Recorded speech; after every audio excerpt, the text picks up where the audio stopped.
caught in the eye of the storm and standing defiantly at the Supreme Court in a case that everyone has been talking about and watching closely is advocate activist Prashant Bhushan. Thank you so much, sir, for joining us. My pleasure. So let's start with the most recent thing that's happened is your sentencing, where you were asked to pay ₹1 fine. There were lots of people who felt that you would either not pay this fine or you wouldn't want to. Did the thought cross your mind at all, sir? No, it did not, because I was not itching to go to jail. I said I was prepared to go to jail if that was the sentence. Right. But the sentence was ₹1 fine, and in default of that, 3 months jail and 3 years being barred from the Supreme Court. So I decided to submit to the fine. So we've seen a very defiant version of you in the Supreme Court, and I don't think many of us know about, on a personal level, how you were dealing with this issue. So it's been a couple of weeks. How has it been for you and your family to cope with this time? So some members of my family were a little worried as to what would happen, especially by the prospect of my being sent to jail. Right. But my father was not worried, and I was also not worried, because I had looked at the possibility of going to jail or even the possibility of being debarred from practice, and I said, all right, so many people go to jail. My grandparents had gone to jail for more than a year during the independence movement. All these Bhima Koregaon people are in jail for two years, etc. I'll use that 6 months, that's the maximum that they could send me to jail for. I'll use it to read, maybe write a book about the judiciary. Okay. I'll see what the conditions are in jail, meet some people there, see what kind of people are there. Right. So it's safe to say it would be trouble with you being in jail for them as well. yeah, possibly they felt that sending me to jail would cause greater trouble. Right. So therefore, I was quite relaxed about it. I was, as I said, prepared to go to jail.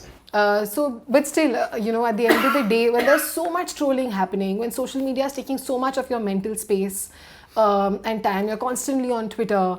Are you ever asked by your family to not be on Twitter, or are they ever like, okay, stop, just stop saying and doing things? Do they ever do that? Yes, some of my children have told me that I should go off Twitter, and some of my other relatives also.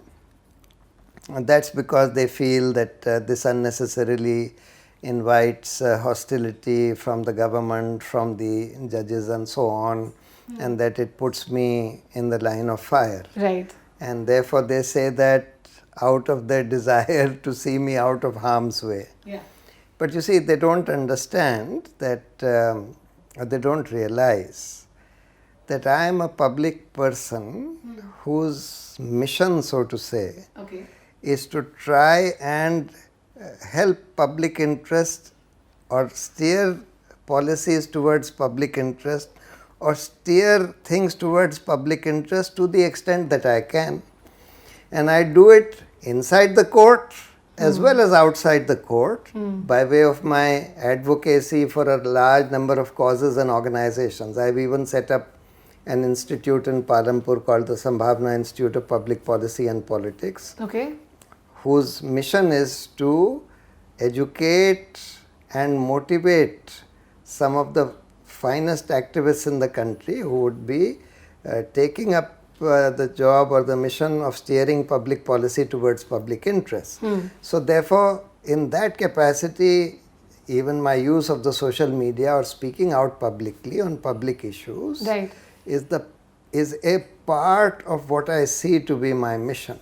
Right. So this is not something you're going to stop anytime soon. No, I won't. So you've been filing PILs and fighting cases against the government for years, and you've also said there have been serious problems before 2014.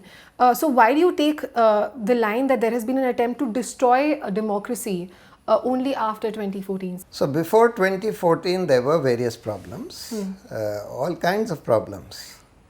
There was corruption. There was also even the economic policies were kind of anti-poor. Okay. Some of the policies were not in public interest. even environmental regulations to some extent were being diluted and so on. Right.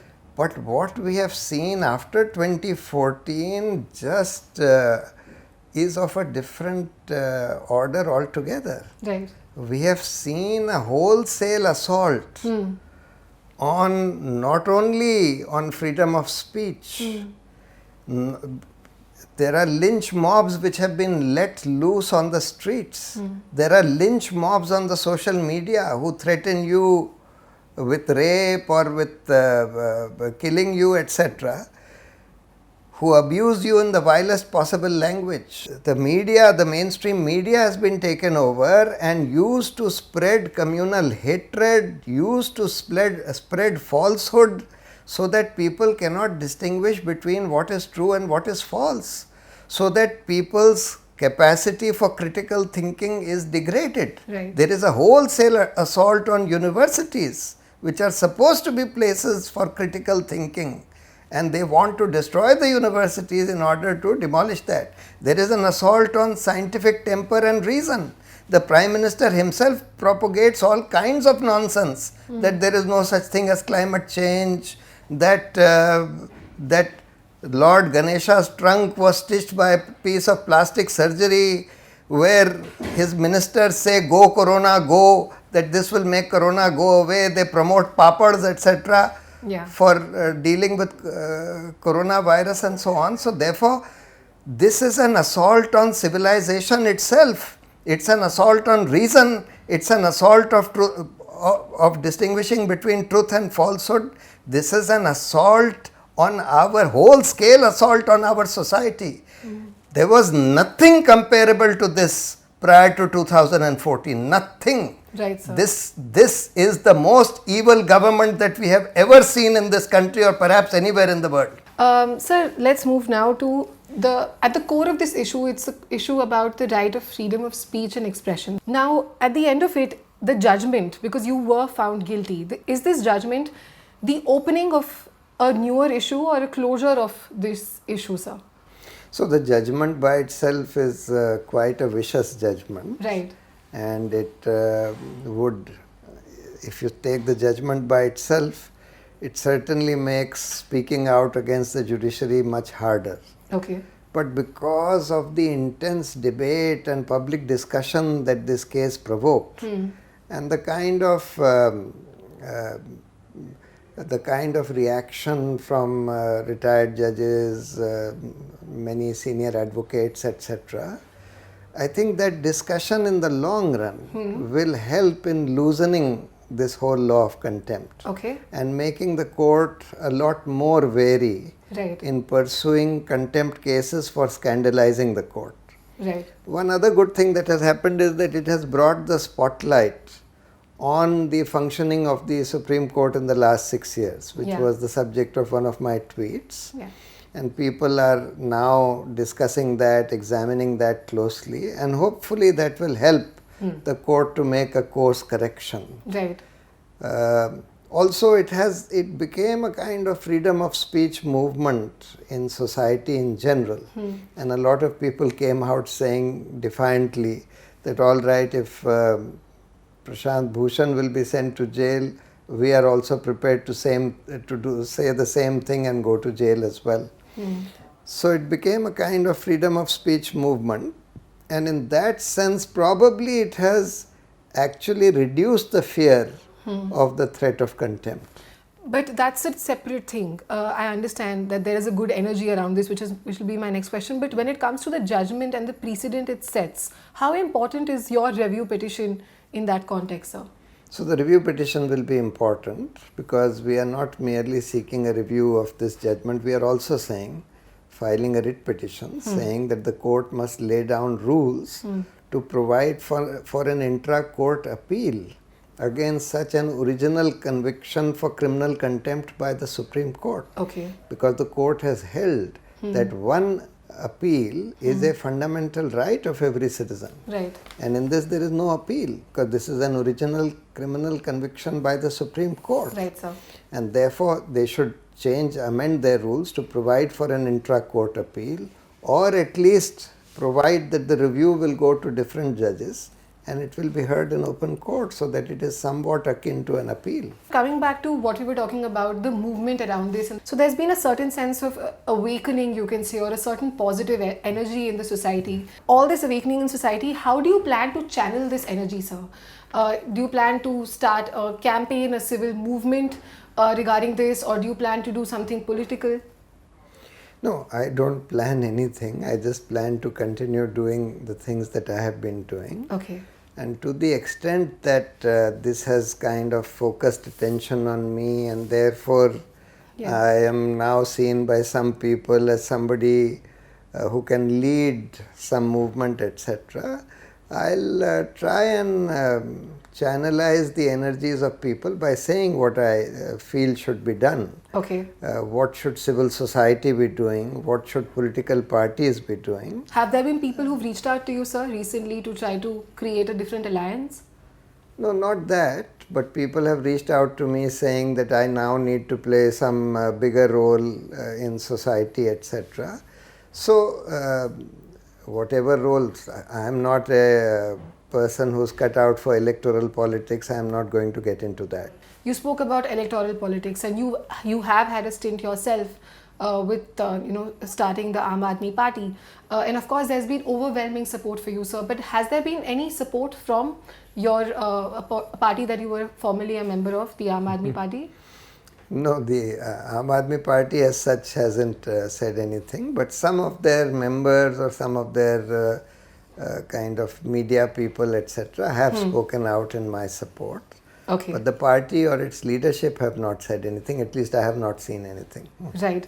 And I mean, of course, your former colleague Ashish Khaitan said that you were a selective idealist, a selective crusader for democracy, sir.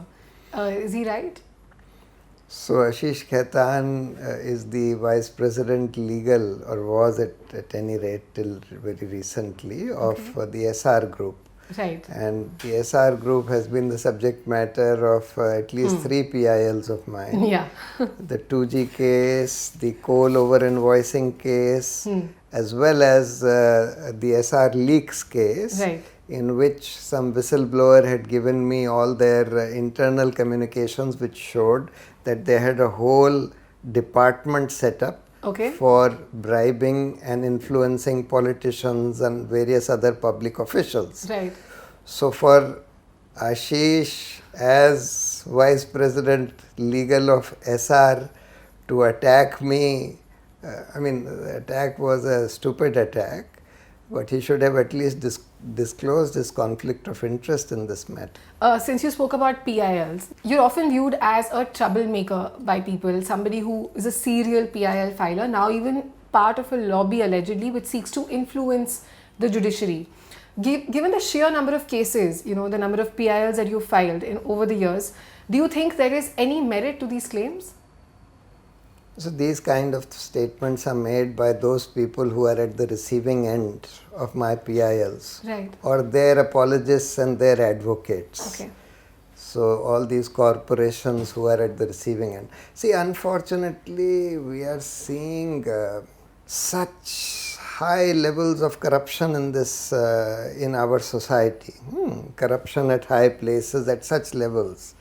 The demolition of so many of our regulatory institutions, the impoverishment of people and the destitution of poor people, etc., that it calls for a lot more public interest cases. I can only take up those which is within my capacity. Okay.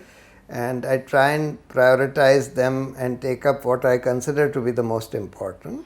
I don't think I have ever taken up any matter which was not worthy of being taken up as a PIL. Right, sir. In fact, whenever a proposal for a PIL comes to me from anybody, I first try and see firstly whether there is any great public interest involved in it or not. Secondly, whether it's something which can be taken to the judiciary, whether the matter involves some rights of people or not. Right. Secondly, whether the judiciary can do something effective about it or not. Okay. So what will be the prayer? Okay. Whether we have an effective prayer. Suppose we go with a prayer saying that all right, the judiciary should pass an order that all corruption should be ended. Now that's a meaningless prayer. Right. So therefore you have to see, very carefully see, what is it that the court can order, Right. which can have some practical impact on the problem that you are underlining. So I try and do that in all my PILs. Right. Which leads me to my next question. You know, some of the PILs that you've been filed or have been involved in retrospectively, are there any cases, the important ones like the Sahara Birla case or the medical bribery case, where you think you could have put in much more work before going to the Supreme Court for recourse? No, in fact, in both Sahara Birla as well as the medical college case, I had more information than anybody could have had, because Okay. some whistleblowers within the system had provided me access to information which normally people cannot get. Right, sir. So, for example, in the Sahara case, I had the spreadsheet which had been accessed by the income tax department from the computer of the Sahara group, Right. which showed more than 100 crores in cash being paid to various politicians and civil servants, which included 40 crores being paid to Mr. Modi himself in 9 different installments, where the dates, the amounts, the place of payment, the person who had taken the payment and in whose hand the payment was given, everything was mentioned in great detail. Right, sir. So therefore that kind of information comes only once in a while, Yeah. and it comes to me sometimes. This kind of information comes to me because people feel, whistleblowers feel, Yeah. that I would take up the matter in a proper way, whether by way of taking it to court or by way of exposing it before the public. You've tried to do whatever you can as an activist, as a lawyer, to bring these issues to light, to fight them, win the Supreme Court through PILs, for example. Do you think that in the course of time you've been able to change opinions of people? It's not a question of changing opinions. It's a question of firstly underlining and bringing before the people what the problems are. So, for example, all my corruption cases succeeded in underlining that there is a whole a huge problem of corruption in this country, Right. especially corruption at high places. Right. There is crony capitalism in this country, Yeah. and at least that is something that people have understood by and large. Yeah, you think so? Yes, yes, of course, they have understood that. See, the fact that Mr. Modi still continues to remain popular or that he still gets elected to power doesn't mean that people don't understand that there is a huge problem of crony capitalism in this country. Right. The reasons for his popularity, etc., are different, because But don't they continue to attention is think being- he's the solution? Don't they continue to think he's the solution to end this corruption, end all the ills in our society? I in our don't government? think that's the case anymore. And in any case, even that is changing now, as we saw with his latest Man Ki Baat, etc. So there is this whole business is a matter of perception management. Right. And they are trying to manage perceptions through their what is called the lapdog media. Right, sir. But that also can't go on for too long. Sir, since you've spoken about corruption right now, the issue that you've raised to begin with was corruption. Don't you feel like that issue, the fact about corruption in higher places, is being put on the back burner and is not, nothing is being done to fix it? Yes, that is a problem. See, we have been saying that there is no system for dealing with corruption in the higher judiciary. So you only have impeachment, and impeachment is not a practical remedy, because you need 100 MPs to sign the impeachment motion, then it goes through a torturous process, finally it has to be voted again in parliament in both houses by 2/3 majority, etc. Right. So that's why no judge has ever been successfully impeached in this country till now. Right. Not because there is no corruption or misconduct in the judiciary. So many retired judges, chief justices, etc. have themselves said that there is considerable corruption and misconduct in the judiciary. Yeah.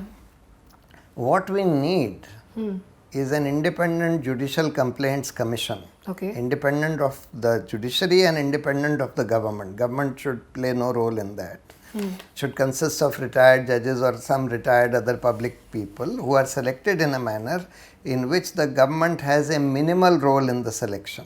Okay. And the sitting judiciary also has a minimal role in the selection. Who So was there will be selected? other institutions. Okay. There are various other constitutional bodies. Okay. Their heads, so you can have a 7 or 9 member selection committee who select let's say 5 or 7 people Right. who are full time and independent, and who are given an investigative machinery under their control, and they receive complaints against judges, they examine it, if necessary they have them investigated or inquired into, then they hold a trial of the judge, and thereafter if he is found guilty, he should be ordered to be removed. There is no need for the matter to go to parliament, etc. Do you think this is ever going to happen? So the government doesn't want it, the judiciary doesn't want it for obvious reasons. They don't want any accountability. And the government tries to play ball with the existing judiciary. They say, you scratch my feet, we'll scratch yours. Right. So therefore, so unless the real stakeholders who are the consumers of justice, unless they get together and launch a campaign for judicial reforms, which includes appointment of judges, accountability of judges, access to justice, speed of justice, etc., transparency in the whole judicial system. So the people have to launch a campaign, just as India Against Corruption was a people's campaign. Right. We need a people's campaign on this. You also, after your sentencing, you said if the court weakens, it weakens the republic. Should young lawyers and journalists and activists who look towards the Supreme Court as a ray of hope, to sort of bring balance and ensure rule of law, do you feel that we need to stop looking at the Supreme Court? The time has come to stop looking at the Supreme Court for hope? No, I don't think so at all. Okay. If that were the case, I would have also given up hope. My criticism about the judiciary is only in the hope that there will be reform. Right. The reason why I said what I said was that I hope that there would be course correction. So, we can't give up hope, we can't become cynical, we have to keep working at it, especially young people and young lawyers who are the main stakeholders as well. See, their whole life and their career is before them, and it's going to be before this judicial system. So if this judicial system is non-functional or corrupt, etc., everybody will suffer, most of all they. Recently, some of the high courts have given some very, some judgments through which people have started to get that hope, in the sense of Kafil Khan and the Allahabad High Court or Delhi High Court with Devangana Kalita, the Pinjra Tod member, her bail. Do you think the Supreme Court can play a very important role here, or should play an important role here in setting a precedent to protect the right to dissent, or should they leave it to the High Court? No, I think they need to play a very important role, and one of the things that the Supreme Court needs to do is to re-examine the constitutional validity of UAPA. Right. In my view, it's a totally unconstitutional law. Unfortunately, they held it to be constitutional, but I think that judgment needs to be re-examined. Right, but that's not going to happen. Well, it should happen. Okay. Just as this whole scandalizing the court thing needs to be re-examined as to whether it is constitutional or not. You had an interesting relationship with Justice Arun Mishra, sir, so much so that you made an application to the Chief Justice of India's S.A. Bobde that Justice Mishra shouldn't hear the contempt case against you. Why did you write the letter, sir? So you see, the law on this is that if a litigant before a court has a reasonable apprehension of bias, then that judge should not hear that case. Okay.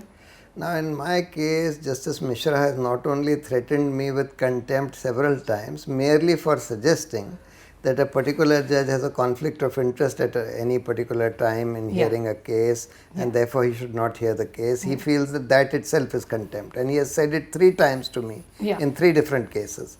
But more than that, you see, I have been a bitter critic of this government and Mr. Modi. And Justice Arun Mishra has been a great admirer of Mr. Modi, having publicly said as a judge that he is a versatile genius, etc. And having invited all these BJP leaders to his residence for his nephew's wedding, which photograph with Shivraj Chauhan I had tweeted earlier, pointing out that he had invited Shivraj Chauhan to his residence at a time when he was hearing the Birla Sahara case, where Shivraj Singh is one of the people who had received 10 crores from the Sahara group of companies. So that was not proper at all. And so therefore, for all these reasons, I had a reasonable apprehension of bias, and therefore I had written to the Chief Justice, but unfortunately Chief Justice just ignored that letter.